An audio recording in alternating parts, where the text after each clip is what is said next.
Ya. Assalamualaikum warahmatullahi wabarakatuh. Kembali ke podcast SMK 3 Sampit bersama Pak Febri Sugianto. Di sini kami tidak sendiri. Kami kedatangan tamu spesial dari program Tatap Muka. Beliau adalah Kaprodi Tatap Muka, Ibu Julia Belina Siahaan. Dan salah satu perwakilan siswa Tatap Muka, Nur Latifah. Kita sebelum bincang-bincang, kami tidak memakai masker karena untuk memperlancar proses wawancara, tapi kita tetap memperhatikan protokol kesehatan. Baik, Ibu Julia dan Latifah, sehat semuanya? Luar biasa. Sehat ya Latifah ya? Sehat, Pak. Iya, alhamdulillah. Nah, sebelum masuk ke materi saya terlebih dahulu ingin bertanya, apa sih Tatap Muka?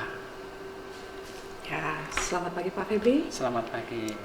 Salam kenal dari saya, Julia Belina Siahaan. Saya Kaprodi Tatap Muka. Saya jelaskan ya Pak ya, sedikit mengenai boga. Mungkin di luar sana kalau orang lain itu melihat boga itu hanya seputar makanan. Ya, memang seputar makanan, tapi pada umumnya ya, itu hanya mengenai makanan yang enak itu yang bagaimana. Nah, kalau di kita di SMK 3 jurusan boga, kita itu mempelajari banyak hal untuk boga ini. Ya, salah satunya itu ada servis, itu di mana kita melayani tamu.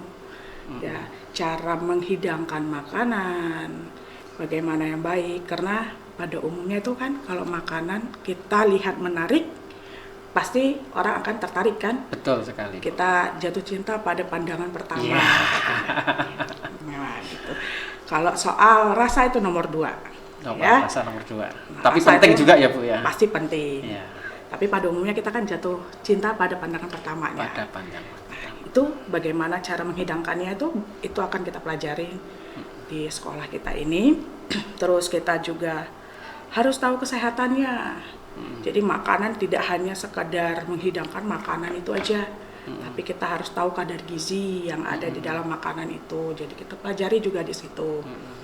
Selain kadar gizi, kita juga untuk kesehatan, ya Sehat. pastinya dari kadar gizi tadi kita tahu kesehatan. Bahan makanan apa sih yang baik untuk tubuh kita, ya? Apalagi sekarang banyak penyakit-penyakit itulah, Pak. Iya. Ya, dari makanan. Penyakit itu bisa dari makanan salah satunya, tapi makanan juga bisa menyembuhkan penyakit tersebut. Nah, itu salah satunya. Itulah yang kita pelajarin di sini. Harus higienis juga ya? Harus higienis itu nomor 1. Tuh perhatikan adik-adik yang mau berminat ke program Tatap Muka. Jadi di Tatap Muka itu tidak hanya masak aja, sama makan saja, tapi banyak yang dipelajari. Betul ya Bu ya? Iya, benar sekali. Itu. Kemudian Bu Julia di SMK 3 sudah berapa tahun Bu mengajar Tatap Muka? 11 tahun Pak sudah. 11 tahun. Ya. Nah, jumlah staf pengajar di Tatap Muka berapa Bu? Dari awal itu sebenarnya kita udah bertiga, ya. Cuman pernah sempat berhenti sekitar dari 2013 sampai ke 2020 kayaknya Pak ya. Iya. Itu kita hanya berdua aja. Berdua. Berdua. Nah, mungkin saya kasih tahu satu namanya Bu Yuriantini Saritayati. Nah, sekarang kita dibantu dengan Ibu Nurul. Nurul Saadah itu bagian gizi Pak. Ahli gizi Ahli ya, Pak? gizi. Iya. Nah, dia itu adalah salah satu mantan siswa kita. Alumni SMK 3 yang sudah kuliah di Jogja, kemudian balik dan ingin memperkuat di program Tatap Muka ya Bu ya? Benar. Kira-kira dari 3 guru itu mungkin kurang atau sudah memenuhi Bu? Untuk saat ini bisa kita cover Pak. Cukup untuk kita cover. Untuk tahun ini berapa jumlah kuota yang dibutuhkan masuk program Tatap Muka Pak? Nah, ini dia. Kita biasanya hanya satu kuota aja ya Pak ya. Satu kuota, kelas satu tuh, rombongan belajar ya Bu ya? Satu rombongan belajar, 36 orang siswa. Tapi kalau misalnya nanti tahun ini banyak peminatnya, mungkin bisa jadi 2 rombel kita akan buka. Nah, di situ lagi kita mungkin akan kekurangan tenaga pengajarnya. Iya. Itu ya. Kemudian persiapan apa saja yang dibutuhkan agar minat dari calon siswa ini bisa masuk ke Tata Boga, Bu? Kiat-kiatnya apa yang ada enggak itu? Kiat-kiatnya ya seperti biasa Pak. Mungkin salah satunya ini ya kali ya Pak ya. Iya, sosialisasi. Sosialisasi buat masyarakat yang di luar sana. Terus mungkin kakak-kakak kelasnya yang ada di sini, mungkin adiknya bisa mungkin kan dibawa untuk masuk ke jurusan Boga. Iya. Nah, saya perhatikan dari ke tahun itu jurusan Tata Boga ini kurang minatnya, karena saya juga bertugas untuk penerimaan siswa baru 2 tahun terakhir ini. Kita membuka sampai gelombang 2 di Tata Boga. Namun walaupun kurang minat, siswa yang belajar di Tata Boga ini prestasinya sangat menonjol. Lulusannya juga sangat dibutuhkan oleh dunia usaha. Iya Bu ya, benar Ya, itu Bu. benar sekali Pak. Berarti di dalam Tata Boga berarti ada yang spesial di situ, Bu. Oh, sangat spesial sekali. Gimana Bu? Tolong dijelaskan Bu. Nah, mungkin gini ya, adik-adik sekalian mungkin tidak mengenal Boga. Awalnya tidak mengenal Boga. Gitu lah. Itu hanya masak aja. Iya. Belajar dari mama juga bisa, gitu ya. Nah, padahal kita di sekolah ini selesai dari pembelajaran kita, selesai tamat dari SMK, itu bisa membuka peluang usaha Pak sendiri. Wirausaha. Ya, wirausaha. Dan rata-rata siswa yang tamat dari sini mereka memang berusaha, jualan online, ya. Terus ada yang kerja di hotel, ya di Surabaya ada, yang di Jakarta juga ada, yang di Jogja juga ada, ya. Jadi udah sampai keluar kota kita tuh anak-anak kita yang udah tamat dari sini mereka kerja, ya. Terus ada yang mungkin kerja di rumah sakit, Ada yang di rumah sakit ada juga yang di ya, rumah Bu? sakit, di rumah sakit Murjani ada yang bekerja. Terus ada yang ya kalau mungkin nanti bisa kerja di kapal pesiar. Kapal pesiar. Ya. Wis. Jadi bisa ya, keliling dunia ya Bu ya. iya. So pasti Pak, keliling dunia gratis. Di kedutaan mungkin bisa ya Bu ya? Bisa itu? Pak, bisa. Di kedutaan, oke. Kemudian prosentase Bu dari jumlah lulusan yang lulus dari Tata Boga itu yang melanjutkan kuliah berapa persen, yang kerja berapa persen, yang tidak sesuai dengan jurusan Tata Boga berapa persen Bu? Gitu. Dari penelusuran Ibu. Kalau yang saya lihat-lihat ini Pak ya, yang masih sampai sekarang masih berhubungan dengan saya juga lihat pantau mereka, memang sangat sedikit kalau yang untuk kuliah, ya untuk kuliah itu sangat sedikit, paling hanya beberapa orang aja. Dan kalaupun ada yang kuliah mungkin mereka sebenarnya nggak lari jalur sih kalau dia masuk ke ekonomi, ya kalau ke ekonomi itu masih ya mungkin dia mau menghitung penjualan atau apanya di situ ya. Nah, kalau yang berwirausaha rata-rata semua siswa kita semuanya saya pastikan mereka pasti ada buka usaha masing-masing. Bagus, jadi sesuai dengan roh SMK ya Bu ya, yang masih diciptakan sejalur dengan SMK untuk lulusan yang siap kerja, siap berwirausaha. Iya, mantap lah. Nah, oke, saya kembali ke LKS Bu, Lomba Keterampilan Siswa. Ya. Nah, Ibu ini kan sering membimbing siswa untuk mengikuti lomba Tata Boga LKS di tingkat nasional. Sudah berapa kali? Saya lihat 4 kali ya Bu ya? Ralat Pak, 5 kali. 5 kali berturut-turut. Nah, ini kiat-kiat Ibu membawa lomba LKS Tata Boga ini bagaimana Pak? Ya, pertama itu Pak kita lihat dari siswanya dulu. Dari kelas 1 kita memang harus sudah memperhatikan bakat-bakatnya siswa. Yang kedua mungkin dari bahasa ya, tata cara mereka berbahasa, tata cara mereka sopan santunnya ke kita bagaimana, itu memang harus kita perhatikan karena attitude itu juga sangat penting. Ya. Selain dari ini kita juga di kelas 2 itu kita akan adakan lomba Pak, tapi hanya tingkat sekolah aja. Tingkat sekolah, dari dimulai dari seleksi Seleksi sekolah. karena kita tidak ada pesaing di kabupaten, maka kita langsung ke tingkat provinsi. Nah ini dengar, SMK 3 ini adalah satu-satunya di Kabupaten Kota Waringin Timur yang memiliki program studi tata boga, satu-satunya ya Bu ya. Iya, Nah silahkan Bu dilanjutkan Bu. Di tingkat provinsi? Tingkat provinsi, kalau tingkat provinsi kita mulai dari 2016 ya Pak ya, menangnya 2016 berturut-turut sampai sekarang 5 tahun berturut-turut Bu bisa bertahan lah, mempertahankan. Kita mengalahkan juara bertahan kita Palangkaraya. Wis, musuh terberat. Lawan terberat bukan musuh ya, lawan terberat. Nah. Iya. Ya, itu sampai seleksi ke tingkat nasional. Ya memang cukup berat Pak. Di mana kita mungkin masih kekurangan untuk peralatan ya. Terus mungkin bahan yang kita gunakan juga ada yang tidak tersedia di kota kita ini. Itu harus memesan keluar gitu. Iya. Itu dia Pak. Oke. Nah ini nyambung ke tempat Bu Julia, ini adalah salah satu wakil yang kemarin sudah mengikuti lomba LKS tingkat nasional adalah Nur Latifah. Gimana pengalamannya mengikuti lomba LKS di tingkat nasional Latifah? Pengalamannya cukup sangat menarik. Menarik ya. Ya, terus kita diajarkan untuk mandiri. Bertanggung jawab, jujur. Awalnya kita mengikuti lomba LKS itu dari sekolah.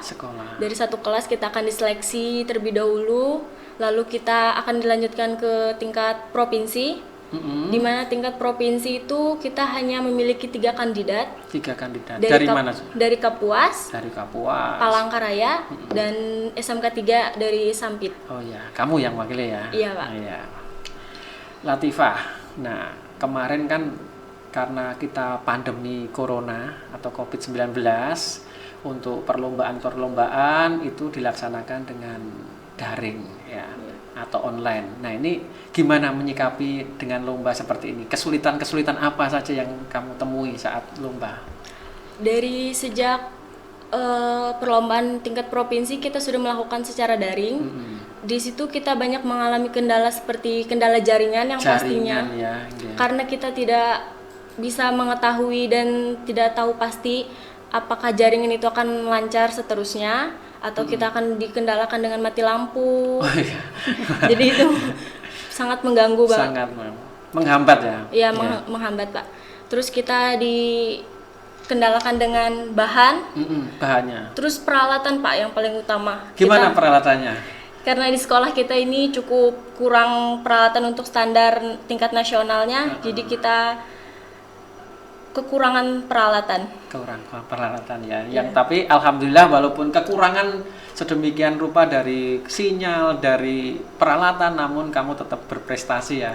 Kita patut syukuri, apalagi kalau nanti mendapat dukungan dari pihak sekolah atau pihak yang lain, mungkin kamu lebih baik lagi atau adik-adikmu nanti akan lebih baik ya Bu ya. Nah, kembali ke Bu Julia. Tadi sudah disinggung masalah peralatan Bu. Nah ini peralatan ini adalah kalau di tata boga adalah senjatanya. Nah ini gimana cara menyiasati peralatan yang kurang memadai Bu? Kita pakai Pak yang ada aja. Gitu ya. Ya gimana lagi Pak dengan kendala peralatan. Ya peralatan kita memang cukup banyak. Apalagi kalau dia itu di bagian pastry Pak, bakery pastry itu ada peralatan-peralatan yang kecil, yang mungkin terlihat kecil tapi harganya cukup mahal. Nah mungkin kendala situ ya, mungkin salah satunya nanti kita harus cari-cari Pak, cari-cari bantuan. Berarti harus bantuan. Inisiatif ya, tapi tetap sekolah tetap mensupport tata boga kan? Insya Allah. Iya. Tapi ya karena kita ini punya jurusan 5 ya, mungkin ada prioritas-prioritas tertentu. Namun setiap tahun pasti ada penambahan ya Bu ya, penambahan alat. Ada aja Pak penambahan alat. Nah, oke. Kemudian kesan-kesan apa Bu selama membimbing LKS ini? Banyak Pak. Pengalamannya apa aja? Tolong diceritakan Bu. Sangat banyak sekali. Mungkin yang spesial lah. Spesial sampai anak nangis. Iya. Ya, gimana ceritanya? Waktu pas LKS ya itu tahunnya 1 tahun yang lalu. Ya Itu anak pintar, cekatan, kreatif, saya akui dibandingkan dengan yang ini yang ada. Saya nggak tahu kenapa tiba-tiba dia itu nangis saat latihan. Ternyata dia itu nangis karena nggak bisa buka tutup botol. Tutup botol ya Bu ya. Ya. Kelihatannya sepele tapi Ya, ada sepele. tekniknya. Ternyata membuka tutup botol ini susah gitu ya. Karena memang itu cook ya Pak ya, dia terbuat dari bahan kayu, memang cukup keras. Jadi membutuhkan tenaga yang kuat dan teknik yang benar. Jadi kalau dia nggak punya teknik yang benar saat membuka itu memang akan sulit dan ya mungkin itu dia kelelahan, terus dia merasa waduh kenapa aku nih nggak bisa ya.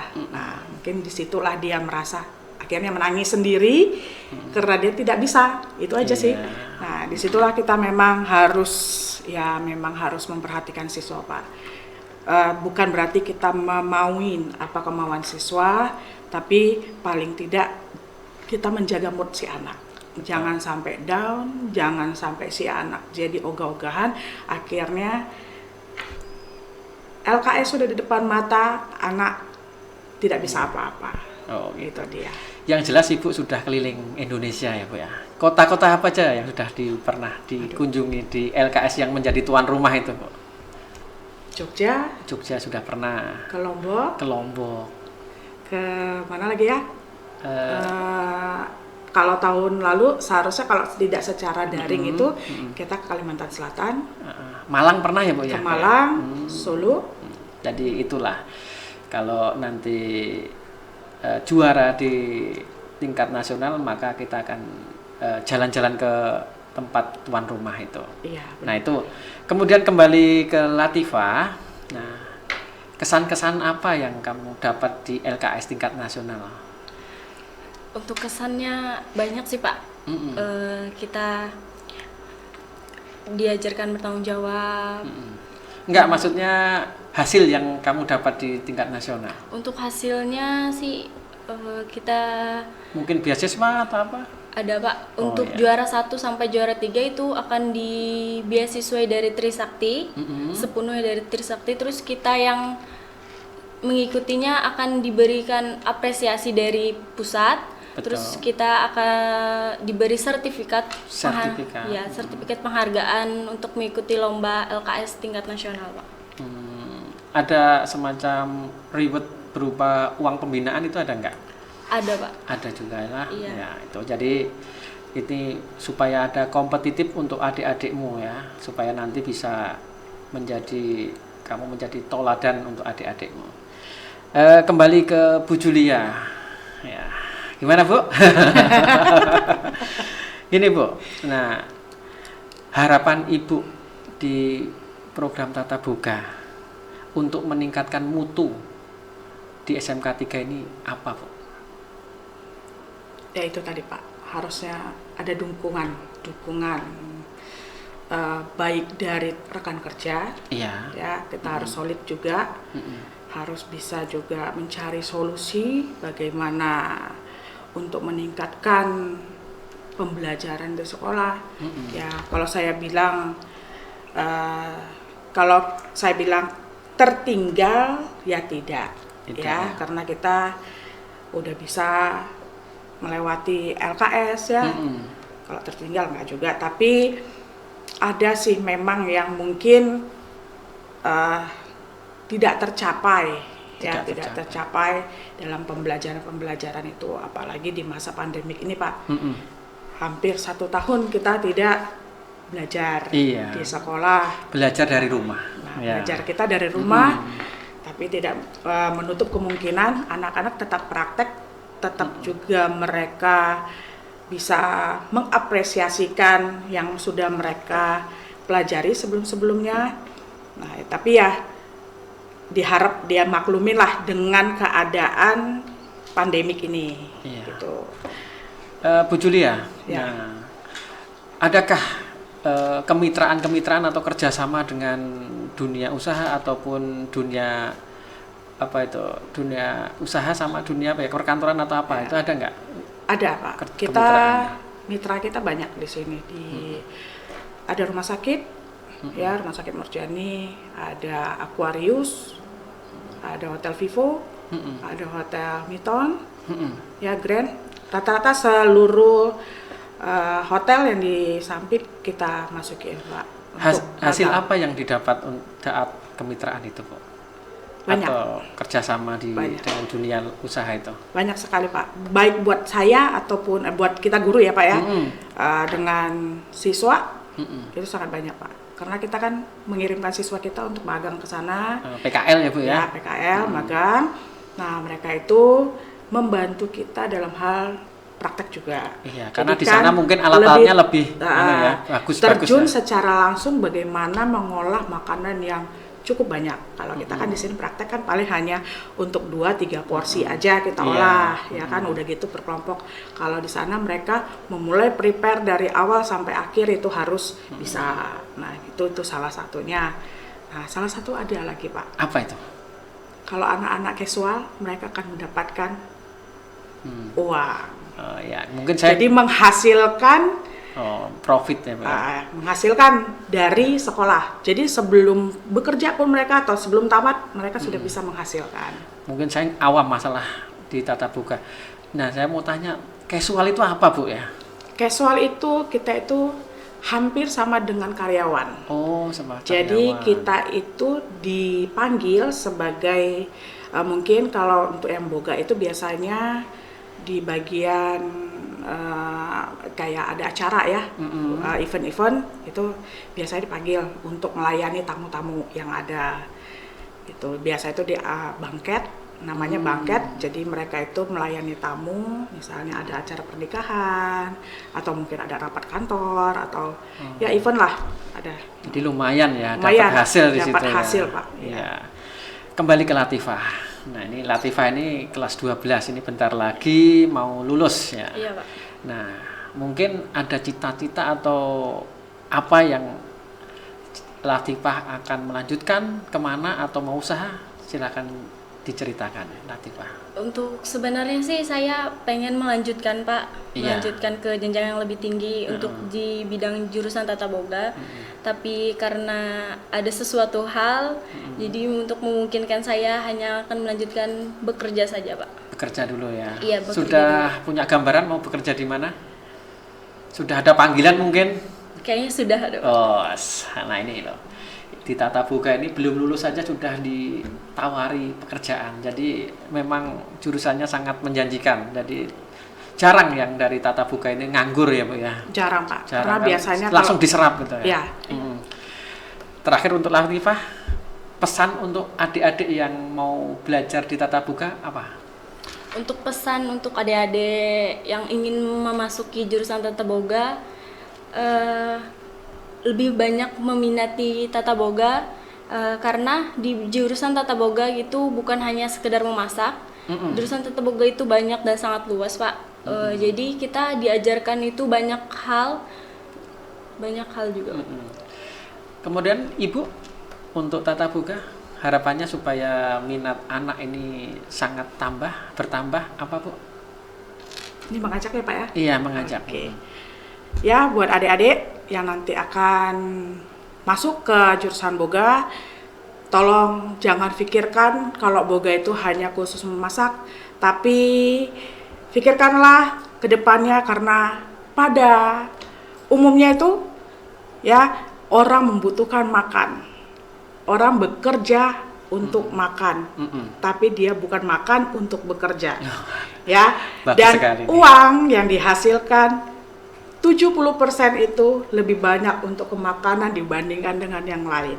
Benar Itulah kan, pesan. Pak? Iya, Ya. benar-benar. Jadi, peluang usahamu, peluang untuk bekerjamu itu lebih banyak di boga.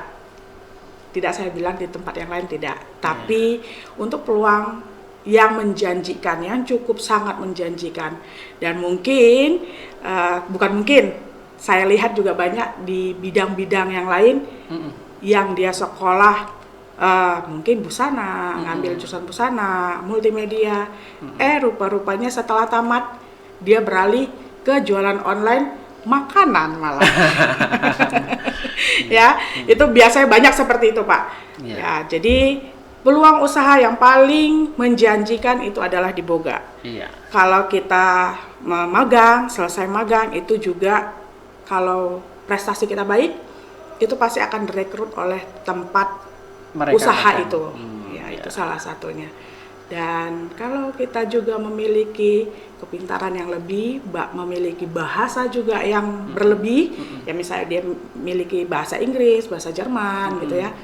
Nah, mudah-mudahan bisa keterima di kapal pesiar. Selain digaji, bisa jalan-jalan keliling dunia. Iya, Gitu ya. mungkin itu saja Bu, Ya. bincang-bincang pada pagi hari ini. Untuk menutup session ini saya akhiri. Assalamualaikum warahmatullahi wabarakatuh. Waalaikumsalam. Terima kasih Bu Julia, terima kasih Latifah. Ya, terima kasih Pak Febri.